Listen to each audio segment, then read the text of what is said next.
artiste multimédia, je me considère multimédia parce qu'en fait ça dépend du lieu, ou du pays, de la langue où je vis, et des possibilités d'accès au matériel auquel je veux travailler, avec lequel je veux travailler, pardon.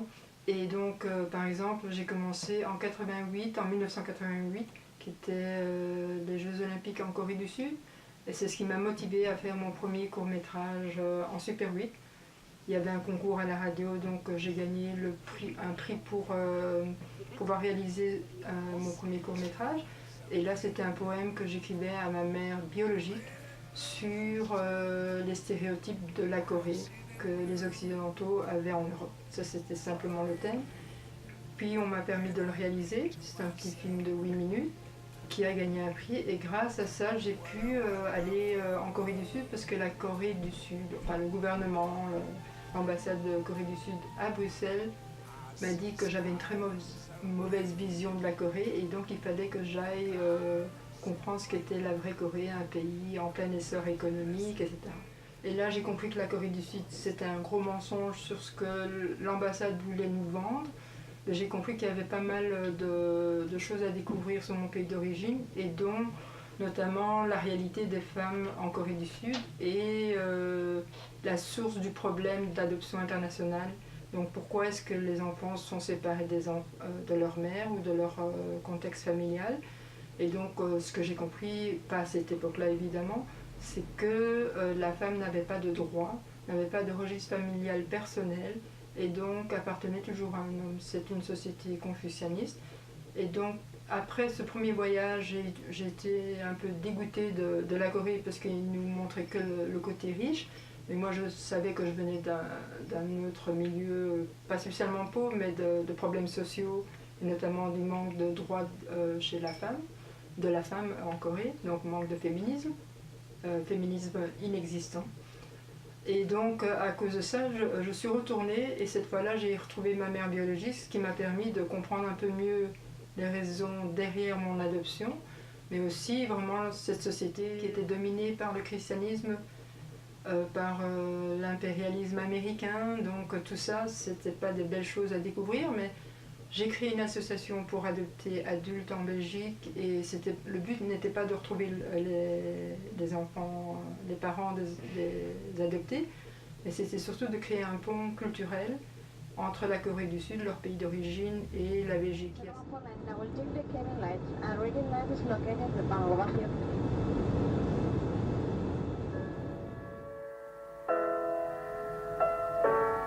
Je suis venue ici à Montréal à l'âge adulte, j'avais 38 ans. J'étais partie de Corée du Sud parce qu'en fait j'avais vécu l'homophobie, et j'avais vécu des agressions plutôt désagréables, je dirais. Il n'y a jamais d'agression positive ou agréable. Mais bon, donc j'en avais ma dose, et donc je suis venue ici à Montréal parce que des amies canadiennes lesbiennes m'ont dit que Montréal était le paradis. Et donc je m'attendais à ce que toutes les filles viennent dans mes bras, mais hélas non. Mais donc ce qu'il y avait en Corée, j'avais mon travail artistique qui était plutôt basé sur les jeux de mots, l'écriture, la calligraphie, donc la peinture, calligraphie pop art. Et quand je suis venue à Montréal, j'avais plus d'espace. Donc j'avais pas d'atelier, j'avais pas de reconnaissance du public. Donc je partais à zéro. Mais ce qu'il y avait heureusement avec l'ère du temps, c'est que dans les années 2005-2006, la vidéo était très accessible, les nouveaux médias, le digital, etc. Donc au lieu d'arrêter mon travail artistique, je me suis adaptée à mon environnement, c'est ce que souvent fait mon art. Et donc de là est partie une petite série de vidéos, et depuis 2003, en fait, 2003, c'était les 50 ans de l'adoption internationale, la célébration que moi je ne fêtais pas du tout. Mais à partir de ce moment-là, j'ai créé un travail qui comprenait le chiffre 100. Le chiffre 100 en coréen se dit pek, et pek ça veut dire aussi blanc. Donc je travaille sur le postcolonialisme, et donc je travaillais sur l'adoption interraciale, et j'avais créé une série un travail digital comprenant 100 photos d'adoption. Donc c'est toutes des photos noir et blanc, parce que c'était des gens, j'avais fait un appel sur internet, Et les gens m'avaient envoyé leur photo d'adoption, souvent avec un numéro. Moi, mon numéro, c'est 62-61. Dans ce travail-là, ça a démarré tout mon travail qui a suivi. Et notamment, quand je suis venue à Montréal, j'ai compris que quand je me suis sentie bien à Montréal, j'ai décidé de faire un tatouage avec mon numéro d'adoption. Comme une sorte de deuil de la Corée, parce que là, j'étais partie de Corée et je me sentais mieux à Montréal. Donc ce qui me rappelait, c'était mon numéro d'adoption qui est ici. Et je l'avais écrit de la même manière qui était écrit sur ma photo d'adoption. Donc j'étais dans le village, j'étais me faire un tatouage et j'ai toujours ma petite caméra avec moi en général, sauf quand je suis trop sous, parfois je la perds.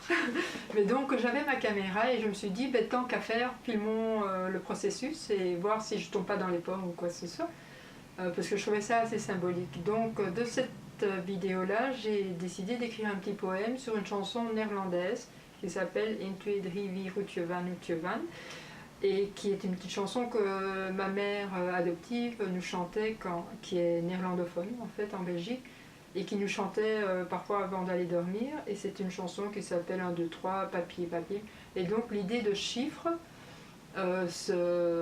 s'adaptait tout à fait à mon numéro d'adoption. Donc j'ai écrit un verset, j'ai gardé le verset original en néerlandais, j'ai écrit un verset en français, et puis un verset en anglais qui montrait un peu l'évolution de mon adoption par étapes, donc, où je parlais non seulement de mon identité d'adopté jusqu'à mon identité de personne racisée, et puis de mon identité de personne queer.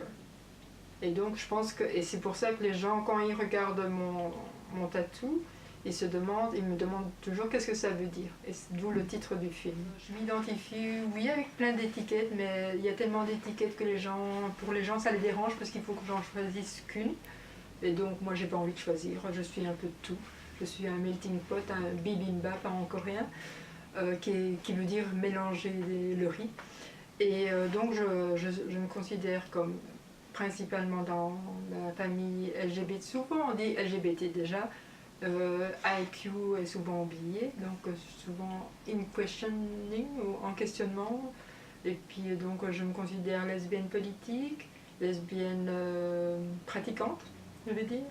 Je suis aussi queer pour mes politiques aussi et sans doute mon mode de vie. Je suis intersexe biologiquement. Je suis asiatique.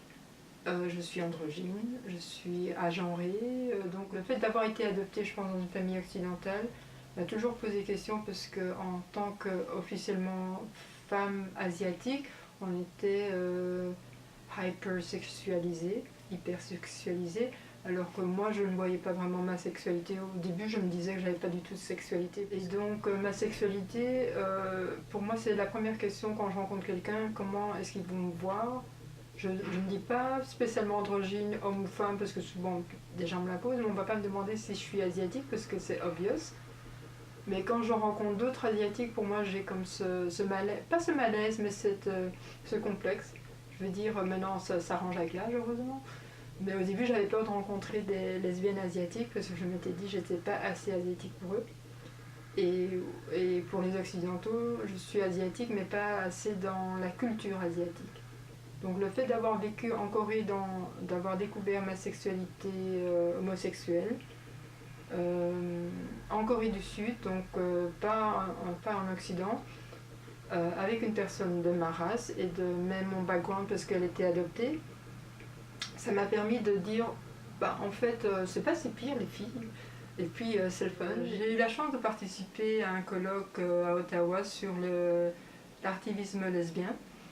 Du 22 au 24 septembre 2016, et c'était organisé par Joanne Coulon et Dominique Bourque, qui est professeur à l'université d'Ottawa. Joanne Coulon m'avait demandé de filmer au dernier moment, ce que j'ai fait sans penser d'en faire un film, évidemment, et c'est après Joanne qui a proposé d'en faire un film parce qu'elle voulait partager, surtout aux lesbiennes qui n'avaient pas été au colloque,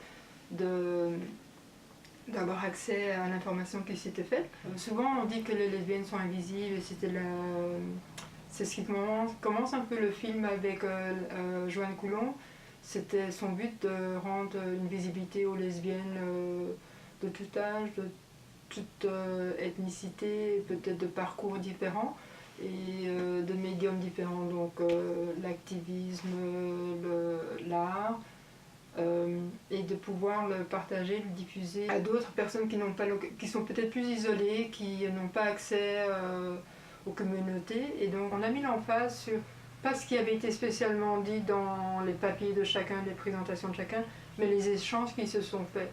Et souvent on oublie qu'un colloque c'est une plateforme de rencontre et que souvent on censure ce qui est mis par impulsion, je dirais. Et ça, moi, j'ai voulu garder parce que je trouvais ça super intéressant. Tous les échanges entre les participants de différents pays, de différentes cultures, de différentes générations, de différentes identités sexuelles. Moi, en tant que personne de couleur, j'ai jamais vu autant de personnes de couleur s'exprimer sous différentes plateformes.